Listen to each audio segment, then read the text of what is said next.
Another day, another video. And today I'm going to be looking at these stencils I got made for PCB work from JLCPCB. And this one here is got for the circuit board on each side. I guess I should have had it cut in the middle, but I'm just going to keep it as one piece for now. And they're made out of stainless steel. And it looks like a pretty good quality. I don't see no burrs or no nothing. And basically what I'm going to do is put a few PCBs down on the table. I'm going to tape them down, and then I'm going to try to line this up. Then I'm going to use a little spatula. I'm going to apply some solder paste using this mechanic brand. And let's try that. So what I did is put some solder paste on the steel stencil. I'm going to try to hold it down with my hand, make sure it's totally flat. And then I'm going to smear it with an old plastic card and try to get it inside.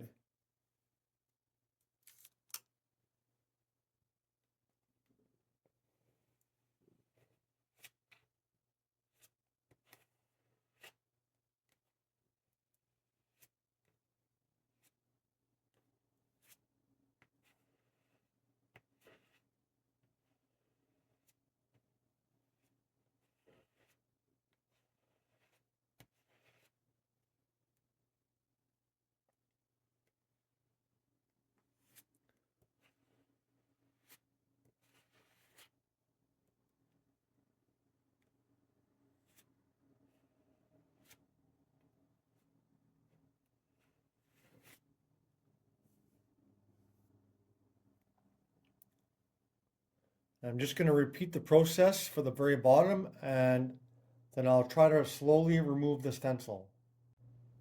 So basically what I did is smeared it in there. I got a few places I guess I could scrape off a little bit better, but I think it'll be fine. It'll just be more work for me to clean. I'm just going to try to slowly take this off. This stencil is rather big. It's a big sheet, so it's probably more of a challenge, especially for me who's never done this before. I've only watched a few other people do this. And most people get the stencils are for small little Raspberry Pi size boards. All right.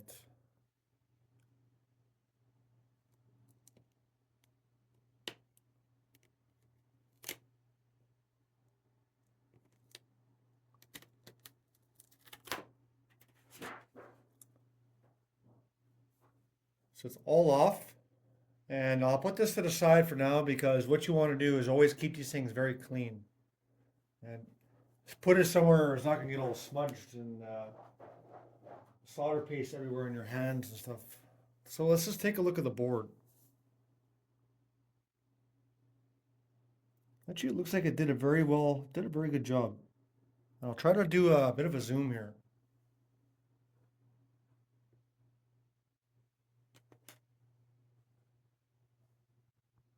I'm just gonna zoom it up in my camera with the optical zoom here.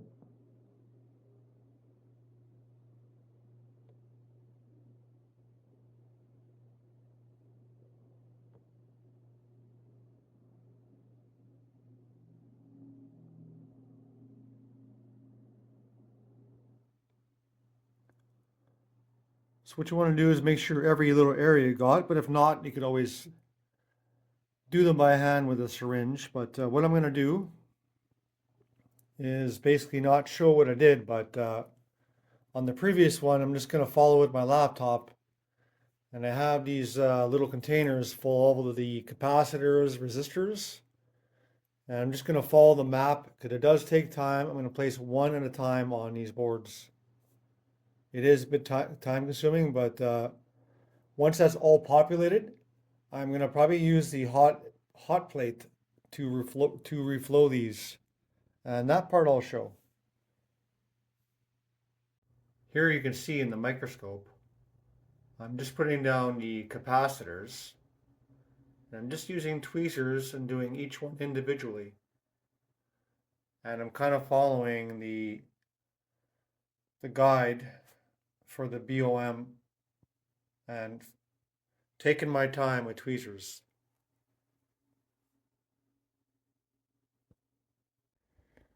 I have all the pieces on the board. It took about 2 hours. Kind of took my time just using tweezers and following the guide. And basically I have the hot plate set to 215 degrees Celsius. I'm going to slowly ramp it up. I don't want to get too hot, just to the point of melting the solder and reflowing. And I'll keep an eye on it on the board here. And I'll try to show if possible if I can do it or not. And I might use some hot air also just to help it along. Because I don't think the board is 100% flat, but I can see it starting to get nice and warm now. I see a little bit of smoke. But this thing is not totally calibrated, so it is warmer than you think it is.